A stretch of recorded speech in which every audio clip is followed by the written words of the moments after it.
ബൈജു കൊട്ടാരക്കര നമുക്കൊപ്പം ചേരുന്നു. ശ്രീ ബൈജു കൊട്ടാരക്കര, നമ്മൾ മലയാള സിനിമയിലെ ലഹരി ഉപയോഗിക്കുന്നവരെക്കുറിച്ച് മുൻകാലങ്ങളിലൊക്കെ ചർച്ച ചെയ്തിരുന്നു. ചില പ്രധാനപ്പെട്ട നടന്മാരിൽ ആ ചർച്ചകൾ ഒതുങ്ങി അവരുടെ കസ്റ്റഡി വാർത്തകളൊക്കെയായിരുന്നു. പക്ഷേ ഇതിപ്പോൾ മുൻനിര സംവിധായകരാണ് പിടിയിലാവുന്നത്. അതായത് സെറ്റുകളിൽ നിയന്ത്രണം വരുത്തേണ്ട സംവിധായകർ തന്നെ ഇത് ഉപയോഗിച്ചിരുന്നു എന്ന തരത്തിലേക്ക് സ്ഥിരീകരണം വരുന്നു. അത് ഒരുപക്ഷെ ഇവരെ ചോദ്യം ചെയ്യുമ്പോൾ കൂടുതൽ ആളുകളിലേക്ക് എത്തുകയും ചെയ്യും. എന്താണ് സംഭവിക്കുന്നത്? ഇത് നേരത്തെ തന്നെ ഉണ്ടായിരുന്ന കാര്യങ്ങളാണോ? നേരത്തെ തന്നെ ഇതൊക്കെ ഉണ്ടായിരുന്ന കാര്യങ്ങളാണ്. കാരണം ഇത് ഈ സിനിമ ഇൻഡസ്ട്രിയിലെ ഈ ലഹരി ഉപയോഗത്തെ കുറിച്ച് നമ്മൾ ചർച്ച ചെയ്യുന്ന സമയങ്ങളിലെല്ലാം നമ്മൾ വളരെ വ്യക്തമായി എന്റെ അഭിപ്രായം ഞാൻ പറഞ്ഞിരുന്നു. ഇത് ഇവിടെ കൊണ്ടൊന്നും അവസാനിക്കില്ല. ആരുടെയെങ്കിലും കയ്യിൽ നിന്ന് ഇപ്പൊ എക്സൈസ് കമ്മീഷൻ പറഞ്ഞ പോലെ ആരുടെയെങ്കിലും കയ്യിൽ നിന്ന് ഈ പറഞ്ഞ പോലെ 1-2 ഗ്രാം പിടിച്ചിട്ടൊന്നും കഥയില്ല. ഇതിനകത്ത് ഇതിന്റെ ഉറവിടം എവിടെയാണെന്നാണ് ആദ്യം കണ്ടെത്തേണ്ടത്. തസ്ലീമ എന്നൊരു സ്ത്രീയുടെ കയ്യിൽ നിന്ന് എറണാകുളത്ത് നിന്ന് 2 കോടി രൂപയുടെ ഹൈബ്രിഡ് കഞ്ചാവാണ് ഈ കഴിഞ്ഞ ദിവസം പിടികൂടിയത്. അപ്പൊ അവരുടെ മൊബൈലിൽ നിന്ന് എന്താണ് സിനിമാ രംഗത്തെ പല പ്രമുഖരുടെയും ഈ പ്രമുഖരുടെയെന്ന് പറഞ്ഞാൽ ഈ പേര് എക്സൈസ് പുറത്തുവിടണ്ടേ?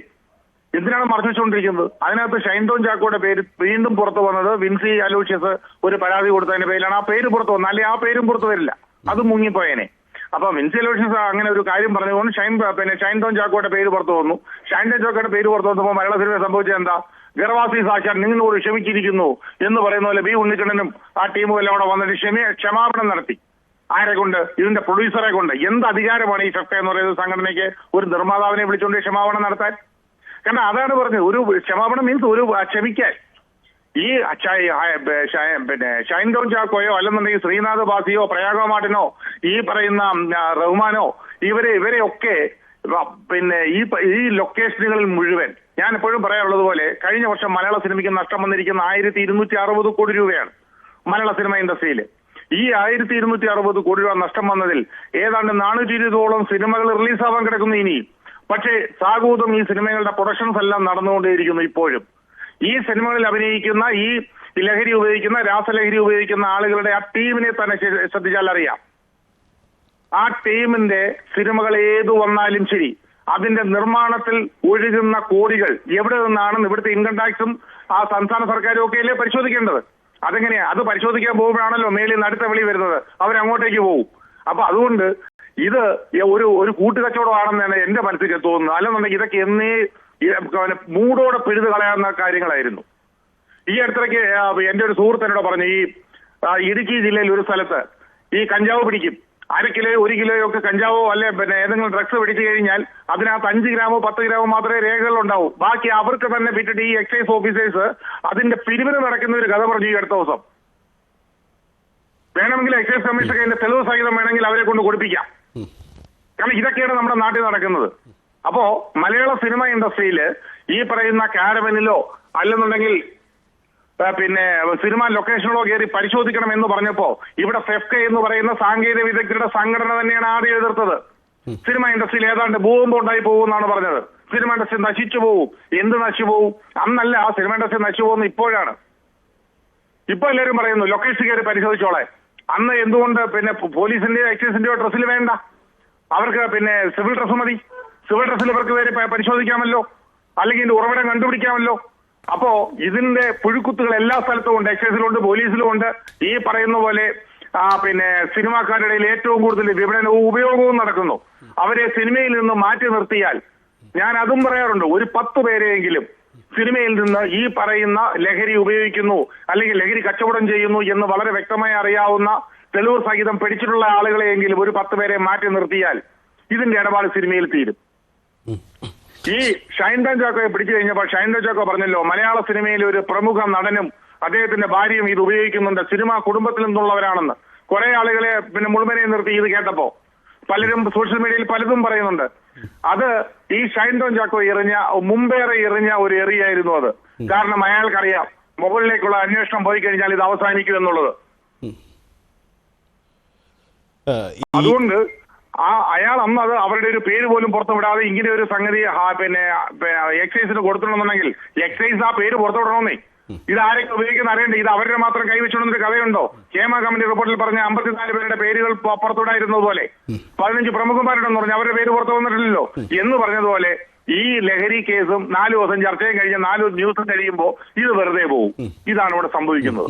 ബൈജു കൊട്ടാരക്കര, ഈ വിഷയം സിനിമാ മേഖലയിലെ ലഹരി ഉപയോഗം ചർച്ചയായപ്പോൾ എനിക്ക് തോന്നുന്നു സിനിമാ മന്ത്രിയും എക്സൈസ് മന്ത്രി അടക്കം പറഞ്ഞ ഒരു കാര്യം അത് പ്രസക്തമാണെന്ന് തോന്നുന്നു. അവർ പറഞ്ഞ ഒരു കാര്യം, ഈ അന്വേഷണ ഏജൻസികളുടെ നീക്കത്തിനും അപ്പുറം സിനിമാ മേഖലയിൽ നിന്ന് തന്നെയാണ് ആദ്യ ചെറുത്തുനിൽപ്പ് ഉണ്ടാവേണ്ടത്. അതായത് എൻ്റെ സെറ്റിൽ ഇങ്ങനെയുള്ളവർ വേണ്ട എന്ന് തീരുമാനമെടുക്കേണ്ടത് ആ സംവിധായകരാണ്. പക്ഷേ ഇവിടെ പിടിയിലായത് ആ സംവിധായകർ തന്നെയെന്ന് മറ്റൊരു കാര്യമുണ്ട്. അപ്പോൾ ഞാൻ ചോദിക്കുന്നത്, സിനിമയിലെ നമുക്കറിയാം മലയാള സിനിമയിലെ മുൻനിര താരങ്ങൾ, അതായത് മോഹൻലാലും മമ്മൂട്ടിയും അടക്കമുള്ള മുൻനിര, അതിലെ ഏറ്റവും തലതൊട്ടപ്പന്മാരായ വ്യക്തികളടക്കം ഈ വിഷയത്തിൽ ഒരു പരസ്യ നിലപാടെടുത്തുകൊണ്ട് ഇങ്ങനെയുള്ളവരെ സിനിമയ്ക്ക് വേണ്ട എന്നൊരു പരസ്യ നിലപാടെടുത്ത് രംഗത്ത് വരാൻ പറ്റുന്ന ഒരു ഘട്ടമല്ലേ ഇത്? അവരെങ്കിലും അതിന് തയ്യാറാവണ്ടേ? ഇല്ല, അവർ തയ്യാറാവാത്തതിലാണ് ഏറ്റവും വലിയ അതിശയം. അവർ ഒരു കാര്യത്തിലും പ്രതികരിക്കാറില്ലല്ലോ. പ്രതികരണശേഷി മുട്ടിപ്പോയ 2 സൂപ്പർ സ്റ്റാറുകളാണ് നമുക്കുള്ളത്.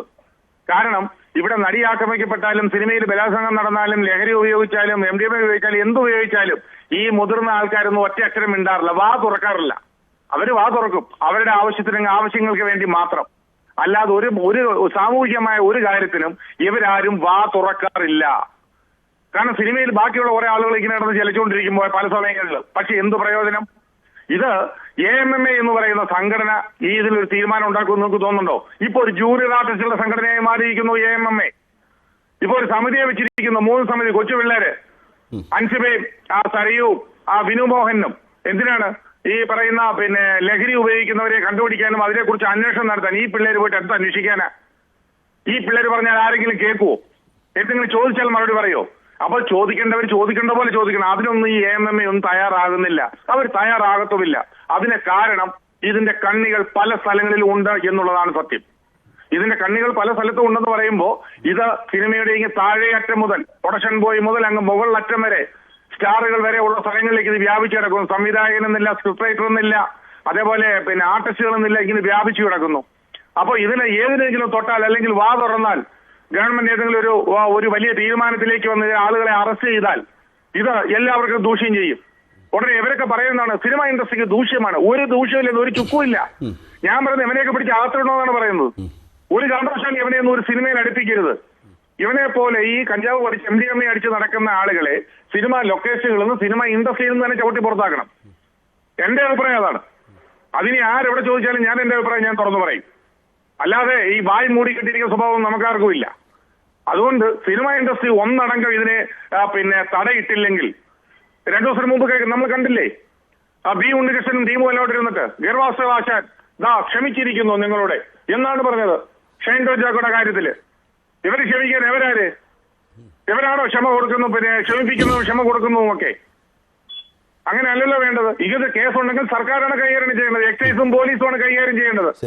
അറിയിക്കുന്ന ശിക്ഷ കൊടുക്കുകയാണ്. അതെ, ഈ ബൈജു കൊട്ടാരക്കര, നമുക്ക് ഈ അന്വേഷണ ഏജൻസികൾക്ക് പലപ്പോഴും ഇടപെടുന്നതിന് തടസ്സം, അതിന് തെളിവ്, മറ്റ് നടപടിക്രമങ്ങൾ നിരവധിയുണ്ട്. ഇപ്പോൾ ഷൈൻ ടോം ചാക്കോ പോലും തന്നെ അദ്ദേഹം ലഹരി ഉപയോഗിക്കുന്നുവെന്ന് പരസ്യമായി അന്വേഷണ ഏജൻസികൾക്ക് മുന്നിൽ സമ്മതിച്ചെങ്കിൽ പോലും കേസെടുത്താനോ തുടർ നടപടികൾ സ്വീകരിക്കാനോ ഒരുപക്ഷെ ചില തെളിവുകളുടെ അഭാവം ഉണ്ടാവും. അല്ലെങ്കിൽ ഹോട്ടലിൽ നിന്ന് ഓടി രക്ഷപ്പെട്ടത് എന്ത്, അത് ഞാൻ ക്രിമിനൽസിനെ കണ്ട് ഗുണ്ടകളാണെന്ന് ഭയന്ന് ഓടി രക്ഷപ്പെട്ടു എന്ന് അദ്ദേഹം വാദിക്കുന്നു. അദ്ദേഹത്തിൻ്റെ വാദം തൽക്കാലം വിശ്വസിക്കേണ്ടി വരുന്നു എന്ന സാഹചര്യമുണ്ട്. അപ്പോൾ ഞാൻ പറഞ്ഞത്, അന്വേഷണ ഏജൻസികൾ അവിടെ നിൽക്കട്ടെ, അതിനുമപ്പുറം സിനിമയിൽ നിന്ന് തന്നെ ഇത് വേണ്ട, ഇത്തരക്കാർ വേണ്ട, കാരണം ഉപയോഗിക്കുന്നവരെയൊക്കെ അവർക്ക് തന്നെ അറിയാമല്ലോ.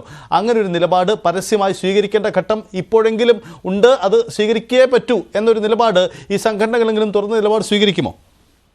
തീർച്ചയായിട്ടും സ്വീകരിക്കേണ്ടതാണ്. മാക്ട ഫെഡറേഷൻ പോലുള്ള സംഘടന നേരത്തെ സ്വീകരിച്ചു കഴിഞ്ഞാണ് ഏതെങ്കിലും ഈ രാസലഹരി ഉപയോഗിക്കുന്ന ആരെങ്കിലും അവർ ജോലി ചെയ്യുന്ന ലൊക്കേഷൻ ഉണ്ടെങ്കിൽ പരസ്യമായിട്ട് ഇത് പറയാൻ വേണ്ടി പറഞ്ഞിട്ടുണ്ട്. അതിന് സ്പൈ വർക്ക് ഉൾപ്പെടെയുള്ള കാര്യങ്ങൾ ചെയ്യാൻ വേണ്ടി ഞങ്ങൾ ആളുകളെ ഏർപ്പാട് ചെയ്തിട്ടുമുണ്ട്. അപ്പൊ അതല്ല ചെയ്യേണ്ടത്. അപ്പൊ ആ സംഘടന അങ്ങനെ, മാക്ട ഫെഡറേഷൻ പോലുള്ള സംഘടന അങ്ങനെ ചെയ്തെങ്കിൽ എന്തുകൊണ്ട് ഈ ഫെഫയ്ക്കോ അല്ലെങ്കിൽ നിർമ്മാതാക്കളുടെ അസോസിയേഷൻ ചെയ്തുകൂടാ? ഈ ഞാൻ നേരത്തെ പറഞ്ഞില്ലേ, അതുപോലെ തന്നെ ഇത് എവിടുന്നാണ് ഈ പണം ഒഴുകുന്നത്? ഈ കോടികളുടെ ഹവാല മണി വരുന്നത് പോലെ ഈ പറയുന്ന രാസലഹരിയുടെ പണം ഒഴുകുന്നത് എവിടുന്നാണെന്ന് കണ്ടുപിടിക്കണമെന്നേ. സ്വർണ്ണ കള്ളക്കടത്ത് നടത്തിയ സമയത്ത് മലയാള സിനിമയിൽ ഒരു പ്രമുഖനായ ഒരു ട്രേഡ് യൂണിയൻ നേതാവിന്റെ ലൊക്കേഷനിലേക്ക് പടത്തിന്റെ പൂജയ്ക്ക് ഒരു സ്വർണ്ണ കള്ളക്കടത്തുകാരൻ വന്നിട്ട് പോയത് ഇവിടെ ലോകം മുഴുവനും അറിഞ്ഞതാണ്. അന്ന് അതിന്റെ വാർത്തകളും വന്നതാണ്, ശരി, ചാനലുകളിലും വന്നതാണ്. അപ്പൊ ഇതൊന്നും ആർക്കും പ്രശ്നമല്ല. അപ്പൊ ഇതിന്റെ പണം കൈപ്പറ്റുന്നു പലരും, അത് വേണം അനുമാനിക്കാൻ. ഇങ്ങനെയുള്ള സംഘടനകൾ ഇത് പറയുകയാണെന്നുണ്ടെങ്കിൽ അതിന്റെ പങ്ക് അവർക്കും കിട്ടുന്നുണ്ടോ എന്ന് വേണം. അല്ലെങ്കിൽ പരോക്ഷമായിട്ടോ പ്രത്യക്ഷമായിട്ടോ അവർക്ക് വേറെ എന്തെങ്കിലും തരത്തിൽ ഇവർക്ക് അതിന്റെ ഗുണം കിട്ടുന്നത് കൊണ്ടാണ് ഇവരാരും അതിൽ പ്രതികരിക്കാതെയും നടപടി എടുക്കാതെയും ഇരിക്കുന്നത്. അല്ലെങ്കിൽ നടപടി എടുത്തേനെ. ഇത് ഇനിയെങ്കിലും ഇത് നിർത്തിയില്ലെങ്കിൽ, ഇങ്ങനെയുള്ളവരെ സിനിമയ്ക്ക് പുറത്ത് നിർത്തിയില്ലെങ്കിൽ, ഞാൻ ഈ അടുത്തിടയ്ക്ക് അമേരിക്കയിൽ ഇത് പോയിരുന്നു. അമേരിക്കയിലെ കെൻസിംഗ്ടൺ സിറ്റി എന്നൊരു സിറ്റി ഉണ്ട് ഫിലഡൽഫിയയില്. ആ സിറ്റിയിലേക്ക് പോയി ഞാൻ കുറെ ഷൂട്ട് ചെയ്തിട്ടുണ്ട്. ആ സിറ്റിയിലേക്ക് ചെന്നാൽ 15 വയസ്സിന് മുകളിലുള്ള പ്രായമുള്ള 50-55 വയസ്സിന് പ്രായമുള്ള ആളുകൾ കൂനിപ്പടച്ച് ഒരുമാതിരി എന്താ പറയുക, വല്ലാത്തൊരു അവസ്ഥയിലാണ് ആയിരക്കണക്കിന് ആളുകൾ. ലഹരി ഉപയോഗത്തിന്റെ അടിമകളാണത്. നടു റോഡിൽ അമേരിക്കൻ പോലീസ് വിചാരിച്ചിട്ടോ അവിടുത്തെ ഭരണകൂടം വിചാരിച്ചിട്ടോ പോലും നിർത്താൻ പറ്റാത്തതുപോലെ അവിടെ ഇങ്ങനെ റോഡിന് 2 സൈഡിലും ഇവരിങ്ങനെ കുനിഞ്ഞും നീർന്നും, യൂട്യൂബിലേക്ക് അന്വേഷിച്ചാൽ കാണാം, പല യൂട്യൂബ് ചാനലുകളും കിടപ്പുണ്ട്. അതിങ്ങനെ കുനിഞ്ഞു നിൽക്കുന്നു. അവിടെ നിന്ന് ലഹരി ഉപയോഗിക്കുന്നു, ആയുധമെടുക്കുന്നു. അവിടെ ഒരു ഒറ്റ ഷോപ്പുകൾ പോലും തുറക്കാൻ സമ്മതിക്കുന്നില്ല. അമേരിക്ക പോലും സിറ്റിയുടെ സ്ഥിതിയാണ്. അതിലും ഗതികേടാവും കേരളത്തിന്റെ അവസ്ഥ. ഇപ്പൊ കോഴിക്കോടോ കൊച്ചിയിലോ തിരുവനന്തപുരത്തോ ഒക്കെ ഇറങ്ങിയാലുണ്ടല്ലോ, പ്രത്യേകിച്ച് ഇടുക്കി പോലുള്ള ജില്ലകളിൽ ഇവിടെയൊക്കെ ഇറങ്ങിക്കഴിഞ്ഞാൽ ഇതിന്റെ വേരോട്ടം എന്ന് പറയുന്നത് താഴെയറ്റം മുതൽ മുകൾ വരെയാണ്. ഇതുകൊണ്ട് കോടികൾ ചെയ്യാൻ ചില വലിയ ഇടപാട് നടത്തുന്ന ചില ആളുകളും ലോബികളുമാണ് ഇതിന്റെ പിന്നിലുള്ളത്. ഇവരിപ്പോ കണ്ടെത്തിയിരിക്കുന്നത് സിനിമാ മേഖലയാണ്. സിനിമാ മേഖലയിലൂടെ ആകുമ്പോൾ ഇത് കച്ചവടം നടത്താനും ഉപയോഗിക്കാനുമുള്ള ആളുകൾ പെട്ടെന്ന് വരും. ഷൈൻ ടാൻ ജോക്കയെ പോലുള്ള ആളുകളുടെ കുരങ്ങുകളി ഇന്റർവ്യൂവിൽ കണ്ടാൽ തന്നെ ചാടി പറഞ്ഞ് കസേരന്ന് ചാടി താഴെ ഇരിക്കുന്നു, മരത്തിൽ പിടിച്ച് കയറുന്നു ഒക്കെ പറയുന്ന പോലെ ഈ കുരങ്ങുകളി കണ്ടാൽ തന്നെ അറിയാം ഇത് എന്താണ് എന്നുള്ളത്. അയാൾ തുറന്ന് സമ്മതിച്ചിട്ടുമുണ്ട്. അങ്ങനെയുള്ള ആൾക്കാരെയൊക്കെ തുറന്നു വിടണേ. സിനിമയിൽ ഇനിയും ഇഷ്ടംപോലെ അവതരിപ്പിക്കട്ടെ, ഇഷ്ടംപോലെ സിനിമകൾ കാണട്ടെ. നമ്മുടെ നാട്ടിലെ ചെറുപ്പക്കാർ പിള്ളേർ മൊത്തം ഈ ലഹരിക്ക് അടിമയായിട്ട് ഒരു കെൻസിംഗ്ടൺ സിറ്റി ആയിട്ട് ഇവിടെ മാറട്ടെ കേരളം. അതാണ് ഇവരേക്ക് ചിന്തയെന്നുണ്ടെങ്കിൽ ഒരു കാരണവശാലും ഈ തലമുറയിലുള്ള ചെറുപ്പക്കാരെങ്കിലും അത് സമ്മതിക്കരുത്. മാധ്യമങ്ങളെല്ലാം ഒന്നടങ്കം ഇതിന്റെ പിന്നാലെ ഇറങ്ങണം എന്ന് തന്നെയാണ് എന്റെ അഭ്യർത്ഥന. വളരെ നന്ദി ബൈജു കൊട്ടാരക്കര പ്രതികരിച്ചു. എന്തായാലും